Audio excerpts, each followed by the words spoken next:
नमस्कार, बहुत स्वागत है आपका। मैं हूं आपके साथ शीनम शर्मा। इस पॉडकास्ट में हम बात करने जा रहे हैं एक बहुत ही इंपॉर्टेंट टॉपिक के बारे में, सुपर पावर कंट्री अमेरिका, जिस पर कर्ज लगातार बढ़ता जा रहा है और ये कर्ज पहुंच गया है $40 ट्रिलियन के पार, यानी कि करीब 40 खरब का कर्ज हो चुका है।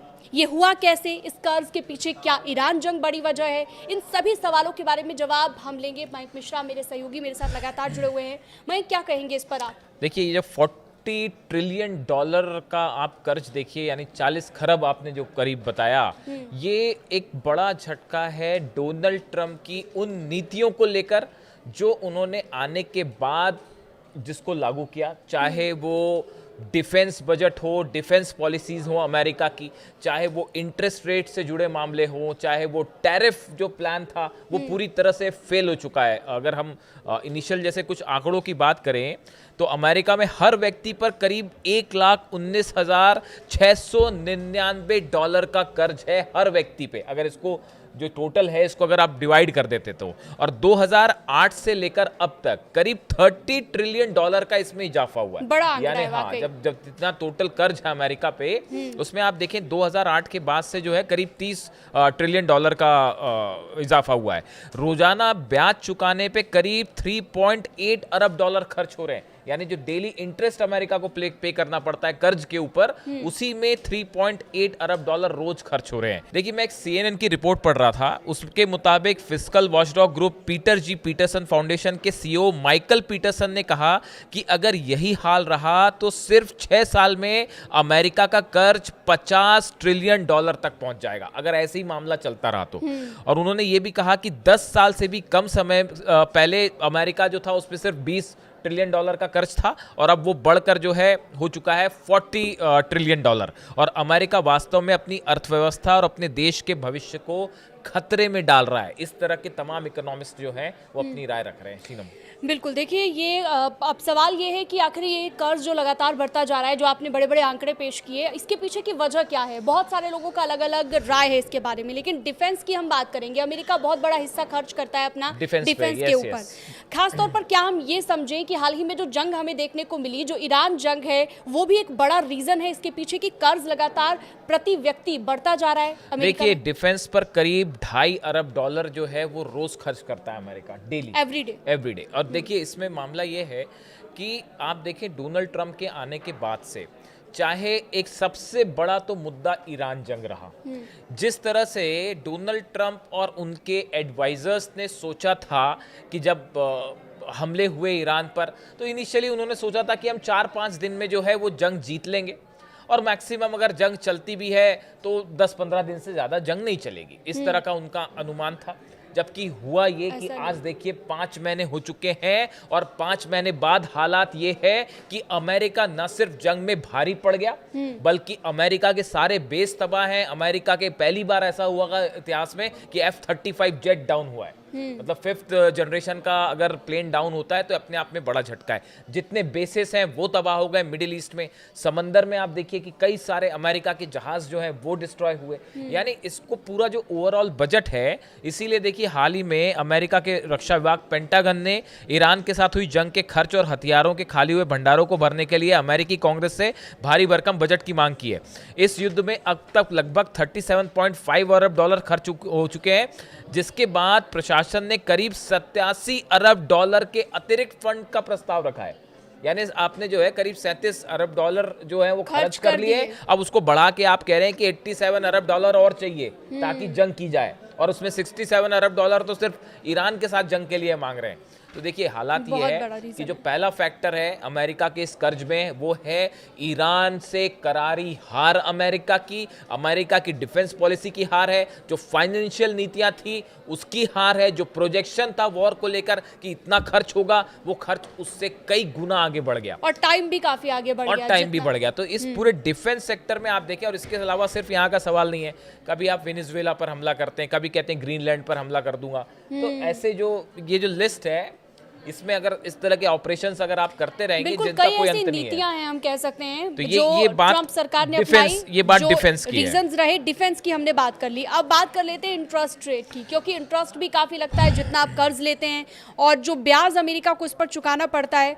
क्या हम ये कहें मयंक कि कर्ज भी एक बड़ी वजह है? हाँ देखिए, बिल्कुल। क्या होता है कि जब भी कोई सरकार कर्ज ले रही है कहीं से, तो उसमें आप जो इंटरेस्ट पे करते हैं, जैसे अमेरिका का अगर आप आंकड़ा ले तो केवल ब्याज चुकाने में ही रोज अमेरिका को 3.8 अरब डॉलर का खर्च करना पड़ रहा है। यानी एक दिन में आपने जो कर्ज ले रखा है उसको वापस करने में ही आपको रोज करीब 3.8 डॉलर का इंटरेस्ट देना पड़ रहा है, उसमें ब्याज देना पड़ रहा है। जैसे हम बैंक से कोई कर्ज लेते हैं तो जो ब्याज देते हैं, इंटरेस्ट वैसे ही 3.8 डॉलर का कर्ज देना पड़ रहा है पर डे।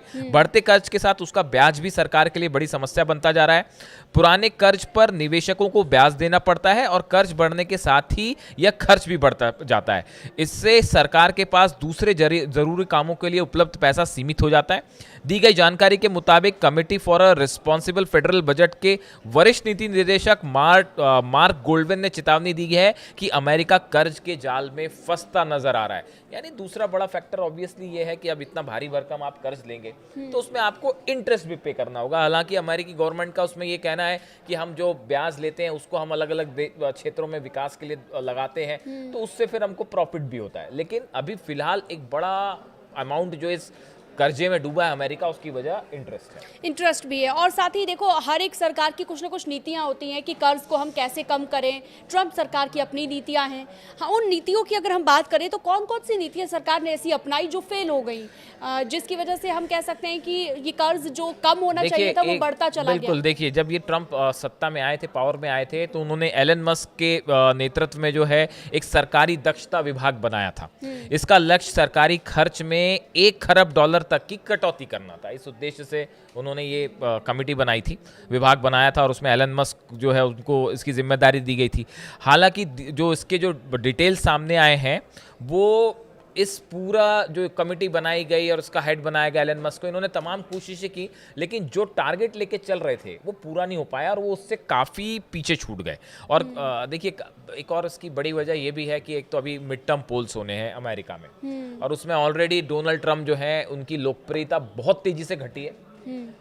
ईरान जंग से उनको बड़ा झटका लगा है। पूरी दुनिया ने ये पहली बार महसूस किया कि अमेरिका जो है अरब देशों को की रक्षा नहीं कर सकता। ईरान की मिसाइल्स के सामने अमेरिका जो है वो एकदम कमज़ोर दिखाई दिया। उसका जो कवर अप था खासतौर पर अरेबियन कंट्रीज़ का, वो ब्लोन अप हो गया। जॉर्डन में हमले हुए, बहरीन में, कुवैत में, खासकर इन 3 जगह पर पूरी तरह से जो है पेट्रियट सिस्टम, थाट सिस्टम वो तबाह हो गए। ऐसे में ये बड़ा झटका था अमेरिका के ओवरऑल एक्सपेंडिचर को लेकर, जो इकोनॉमिक पॉलिसीज बनी है उसको लेकर। तो वो एस्टिमेशन जो उन्होंने लगाया था वो पूरी तरह से गड़बड़ा गया। तो ऐसी कई नीतियां रहीं जो नुकसान दे रही हैं इस पूरे मामले में। प्लान की भी बात कर लेते हैं, क्या वो भी फेल हो गया? एक रीजन हम ये भी मानकर चल सकते हैं कि कर्ज बढ़ने के पीछे? देखिए, अब टैरिफ का सवाल ऐसा है, टैरिफ एक ऐसी चीज है जिसको लेकर डोनाल्ड ट्रंप ने जितने बदलाव किए अमेरिका की नीति में, वो उससे ज्यादा बदलाव आपको पूरी दुनिया में किसी भी प्रेसिडेंट के इतिहास या किसी भी प्राइम मिनिस्टर की पॉलिसी को लेकर देखने को नहीं मिलेंगे। डोनाल्ड ट्रंप अब उन्होंने एक नया, जो अभी इस समय जो सबसे ज्यादा चर्चा में है, कि रशिया से अगर आप तेल खरीद रहे हैं तो आपके ऊपर जो है वो 100% टैरिफ 5 देशों पर लगाने जा रहे हैं, वो जिसमें भारत भी शामिल है, जिसमें चाइना भी शामिल है, और 31 तारीख को उस पर चर्चा होनी है अमेरिकी संसद में। तो अब देखिए, कुल मिला के मामला ये है कि कभी वो कहते हैं कि कभी चाइना पर टैरिफ लगा देते हैं और कहते हैं कि साहब अब इतना इतना टैरिफ लगेगा, कभी वो भारत पर टैरिफ लगा देते हैं। कई देशों पर उन्होंने टैरिफ पॉलिसी लगाई, लेकिन उसका नतीजा क्या हुआ कि सुप्रीम कोर्ट ने इन टैरिफ को अवैध घोषित कर दिया। इसके बाद अमेरिका को इन कंपनियों को करीब $160 अरब वापस करने पड़े। यानी जो टैरिफ्स लगाए थे इन्होंने, जब सुप्रीम कोर्ट ने, अमेरिका की कोर्ट ने उसको रद्द कर दिया, असंवैधानिक करार दिया, उसके बाद $160 अरब अमेरिका को वापस करने पड़ गए। तो ये एक बड़ा झटका था। इसीलिए अगर आप देखें कि जो टैरिफ प्लान था डोनाल्ड ट्रंप का, वो टैरिफ को लगाते हैं, कब लगा देंगे और अगले 2 दिन बाद उसको कम कर देंगे, वापस कर, कोई भरोसा नहीं। तो उनकी ये कंसिस्टेंट पॉलिसी ना होने के कारण टैरिफ प्लान जो था और देखिए जिस तरह से उन्होंने टैरिफ लगाए, ईरान अक्सर इस बात को कहता है कि ये आपने एक तानाशाही रवैया अपनाते हुए जो है वो टैरिफ लगा दिया, आज इस पे टैरिफ, कल उस पे टैरिफ। भाई अमेरिका में एक प्रोसीजर है टैरिफ लगाने का, संसद से आपको परमिशन लेनी पड़ेगी, अब जो नियम कायदे हैं उनको फॉलो करना पड़ेगा, इसीलिए सुप्रीम कोर्ट ने उसे रद्द कर दिया। तो जो पैसा जुटाने का टैरिफ प्लान था वो पूरी तरह से फेल हो गया, और इससे कंट्रीज के साथ रिलेशन जो खराब हुए वो अलग रहा, बिल्कुल। तो वो चलिए ठीक है, तो हमने आपको इस पॉडकास्ट के जरिए ये बताया कौन कौन से रीजन रहे और अमेरिका पर किस तरह से कर्ज लगातार बढ़ता जा रहा है। इस तरह की और खबरों के लिए, इंटरनेशनल न्यूज के लिए आप हमारे साथ बने रह सकते हैं। फिलहाल दीजिए इजाजत, नमस्कार। Thank you.